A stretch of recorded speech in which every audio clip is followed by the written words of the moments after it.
هذه عدسة augmented reality حطيتها أمام عيني انصدمت منها. تشوف فيها يعني شفافة وفيها إسقاط وتشوف شاشة ووضوحها ممتاز. أنا مصدوم قاعد أطالعها ومو مصدق اللي قاعد أشوفه، فعلا شيء رهيب. وهذه من شركة إكسبانسيو قاعد تشتغل عليها وتطورها، فقاعد أتخيل شلون في المستقبل نلبس مثل هذه العدسات وتساعدنا في كل شيء في حياتنا. كل المعلومات حتى ممكن نشبكها في شات جي بي تي، ممكن نشبكها في الذكاء الاصطناعي وناخذ منها معلومات اثناء ما احنا متواجدين في العالم من غير ما احد يحس فينا. تخيل معاي ان مثلا انت ماشي بالشارع تشوف احد والعدسه هذه ممكن يعني خلينا نقول في عندك كاميرا تشوف الشخص هذا وتنقل لك المعلومات، تعطيك اسمه فعمرك ما تنساه، معلومات عن المكان اللي انت رايح له وما شابه. فعلا شيء رهيب جدا. هذه العدسة بشكلها اللي المفروض يكون في النهاية. هني عندنا مستقبلات أو هوائي ياخذ الطاقة مثل شلون شاحن التلفون ياخذ الطاقة وايرلس لما تركبه على الجهاز فياخذ الطاقة. هذه اللي موجودة هني هي البطاريات اللي تنشحن، وهني عندنا المكان اللي يسقط الضوء على العين بحيث يعطينا الإضاءة. بس خلوني أقول لكم على شغلة أعظم من هذه. الحين هذه العين وفيها صور، شلون تتحكم فيها؟ واحدة من الأفكار الإبداعية اللي لقوها لهذا الشيء إنه من خلال اللسان. فشو اللي يسوونه؟ نفس العدسة هذه قادرة تستشعر من العين حركة اللسان. أنا ما صدقت لكن فعلا هي حقيقة. ياخذون الإشارات الكهربائية اللي تصير من اللسان وتقدر وانت مسكر فمك تحرك لسانك وين ما تبي وتقدر تتحكم بالاشياء داخل العدسه هذه. بس الهدف النهائي ان بدل ما يسوونها باللسان مباشره بالتفكير بالعقل توصل الاشارات الكهربائيه الى العدسه وتتحكم فيها بالكامل. هذه الفكره. هني الجهاز لما اجرب الجهاز على العدسه تلاحظون ان العدسه تشتعل تنور. هذا النور اللي موجود فيها هو الاسقاط الضوئي اللي قاعد تستفيده، فما تحتاج انك تحط بطارية كبيرة حتى تشغل الشاشة عليها.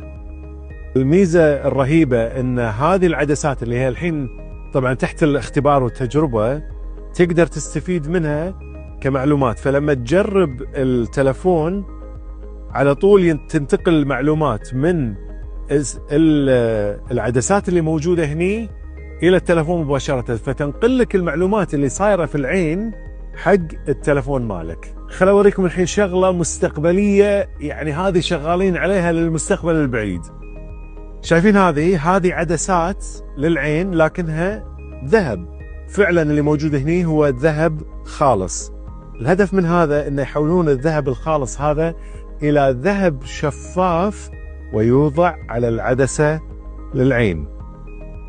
الهدف الأساسي من هذا إن يحطون هذا الذهب موصل فيسوون منه أسلاك، فيسوون منه توصيلات، وهذه التوصيلات إما تستخدم كهوائي أنتنة توصل الإشارة إلى العدسة من غير ما يكون عندك أسلاك، أو إن تأخذ المعلومات من العين مباشرة كإشارات من اللي توصل من الخلايا إلى الوايرات وتستفيد منها، فتصير العدسة كلها ترانسبيرنت شفافة ما يبين فيها أي سلك نهائيا. السؤال هو شلون قدروا يسوون عدسة مذهبة وفي نفس الوقت شفافة؟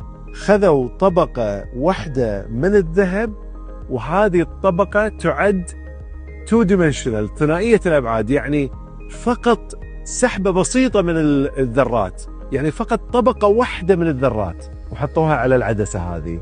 Hello everyone, my name is Valentin Volkov. I am one of the co-founders, CTO and scientific partner of the Dubai deep tech company called Expansio. We are building a next generation optical computer. It's in a form factor of smart contact lens. So what I'm keeping here, it's one of our prototypes. It's a lens with integrated holographic display. So it's supposed to give you augmented reality experience of the high resolution.